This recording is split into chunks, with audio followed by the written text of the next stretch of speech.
A minha apresentação, então, é sobre pictografia. A mediunidade de psicopictografia também é conhecida como pintura mediúnica. Ela é uma mensagem, né, dos espíritos desencarnados que suas vidas passadas eram inspiradas pela arte da pintura e que hoje eles colaboram através da arte no no progresso da humanidade. Para a execução da pintura mediúnica, os pensamentos do médium devem estar em sintonia e em elevação, pois os médiums são ferramentas imperfeitas e que precisam de sustentação vibratória de quem os assiste, para que possam se aproximar da sintonia dos espíritos artistas e, assim, executarem a obra com a maior perfeição possível. Há médiuns que não são inspirados, mas que recebem as impressões dos espíritos, dando condições para que o mesmo, utilizando das funções motoras do médium, execute a obra. No entanto, devemos tomar certos cuidados nesse sentido. O principal dele é a educação mediúnica do médium, lembrando que a conduta moral do médium e do espírito define a inferioridade ou superioridade da comunicação espiritual.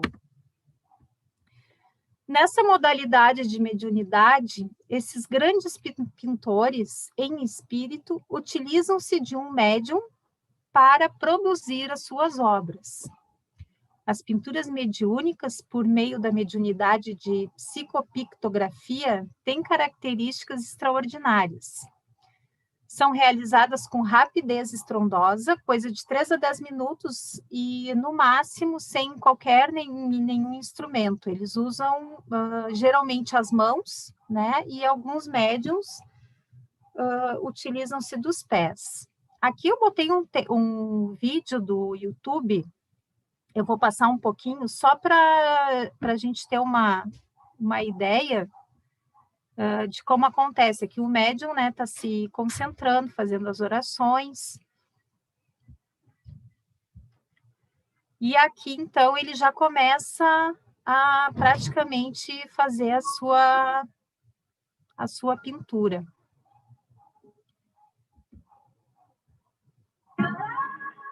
Ó, é bem rápido, né? Ó, utilizando as mãos. Eu vou passar para frente só para a gente ver essa obra finalizada. E o médium assina, né, a obra, claro que através do espírito que está inspirando ele.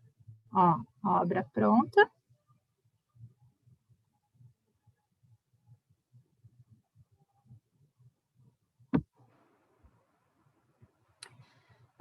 Dando continuidade, então. Depois, vocês podem acessar esse trabalho, tem alguns links também que eu deixei separado, que aí, se alguém quiser dar uma olhada depois, tem vários vídeos, né, falando a respeito da pictografia e também vídeos mostrando os médiums fazendo, né, os quadros.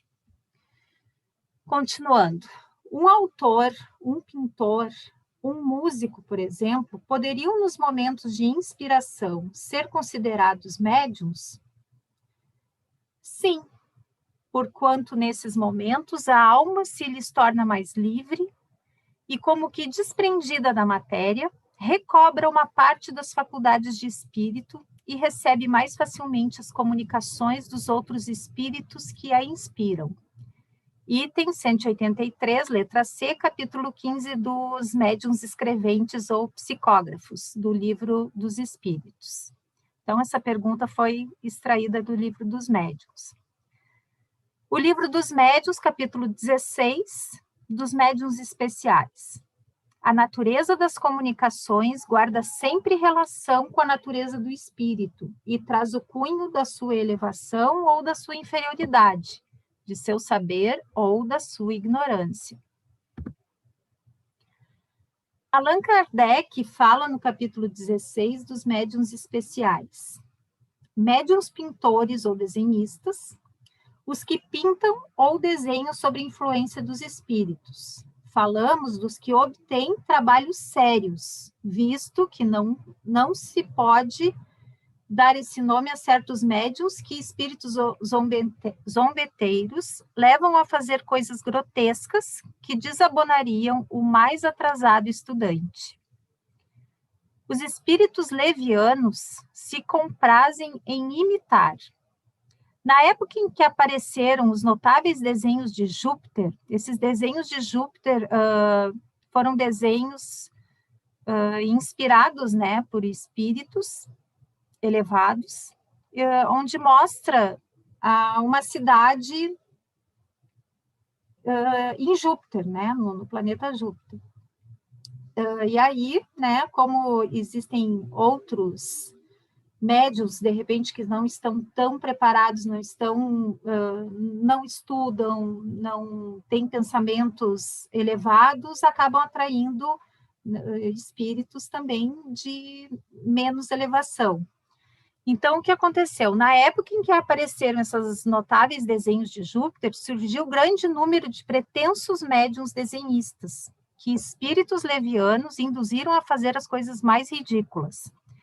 Um deles, entre outros, querendo eclipsar os desenhos de Júpiter, ao menos nas dimensões, quando não fosse na realidade, fez com que o médium desenhasse um monumento que ocupava várias folhas de papel até chegar na altura de 2 andares. Muitos outros se divertiram fazendo com que os médiuns pintassem supostos retratos, que eram verdadeiras caricaturas. Por isso a importância, né, da gente estudar, manter os bons pensamentos, praticando bem, né, a parte moral também mais evoluída, para a gente atrair espíritos do mesmo padrão, né, mesmo padrão vibracional. E aqui tem um contraponto, foi enviado, né, em 2015 e foi escrito por Rogério Coelho. Nessa avassaladora onda fenomênica, a pintura mediúnica tem se destacado para a alegria e perda de tempo dos curiosos de superfície. As consequências disso são danosas para o movimento espírita, com suas instituições sempre às voltas, com parcos orçamentos para atender a demanda da área social, e às vezes até mesmo gastos administrativos comuns, vez que o arroxo financeiro faz com que muitos se inclinem para a venda das pinturas mediúnicas para socorrer as despesas sempre crescentes. E as noitadas de Renoir e outros vão acontecendo aqui e acolá. Em matéria de mediunidade, ainda está valendo a regra áurea sancionada por Jesus há 2 milênios, Mateus 10, versículo 8. Dai gratuitamente o que gratuitamente haveis recebido. Alguns espíritas menos avisados e ingênuos, doutrinariamente inseguros, tendem a transformar as suas casas espíritas em ateliê de pintores famosos, no que são até mesmo aconselhados e estimulados pelos médiuns do métier. Alguns desses médiuns pintores têm uma superlotada agenda no Brasil e exterior, e com esse efeito multiplicador, lá vem mais loucuras para o nosso movimento espírita. Já ouvimos de um confrade muito crédulo e místico que uma pintura mediúnica irradia vibrações terapêuticas no ambiente onde a dependuram. E pasmem, não são poucas as pessoas que acreditam nisso. Não é sem motivo que muitas vezes Jesus dizia: até quando vos suportarei? Perguntaram a Viana de Carvalho como é vista no mundo espiritual a comercialização no terreno da arte. E eis a resposta do mentor. Desde que não se trate de uma realização eminentemente mediúnica, caracterizando-se pelo esforço pessoal daquele que produz a obra de arte, é justo que a possa dispor conforme lhe aprouver. Face ao encontro de compradores, alguns dos quais se tornam mais investidores financeiros do que admiradores do belo, é válido que venda o seu trabalho, a fim de viver com dignidade. Entanto, todo excesso é prejudicial, e na arte, em razão das ambições que entram em jogo comercializando-a e impedindo que os menos favorecidos financeiramente possam também desfrutá-la, torna-se uma conquista lamentável para aqueles que a possuem para deleite exclusivo do seu orgulho e egoísmo. No passado, geralmente com poucas exceções, os artistas viveram e desencarnaram faltos de recursos, especialmente quando sua expressão de arte não correspondia aos padrões convencionais estabelecidos, inspirando-se ainda mais no próprio sofrimento e produzindo incomparáveis obras que vêm sensibilizando a cultura da humanidade séculos afora. Falando na pintura mediúnica propriamente dita, perguntaram ainda ao nobre mentor: pintura mediúnica é arte? Traria ela alguma importância real para o movimento espírita, para a doutrina espírita? Resposta: da mesma forma que a psicografia e a psicofonia nas expressões da mediunidade intelectual contribuem valiosamente para a comprovação da imortalidade, ao lado de outras manifestações positivas do fenômeno mediúnico, a psicopictografia é recurso nobre de arte para a confirmação da sobrevivência do espírito à disfunção molecular do corpo. O estilo do pintor, suas características, sua mensagem, oferecem expressivo contributo para a afirmação da vida após o túmulo, como também pelo ensejo que oferece de trazer beleza e harmonia para o encanto das criaturas humanas. A doutrina espírita, a doutrina espírita não oferece maior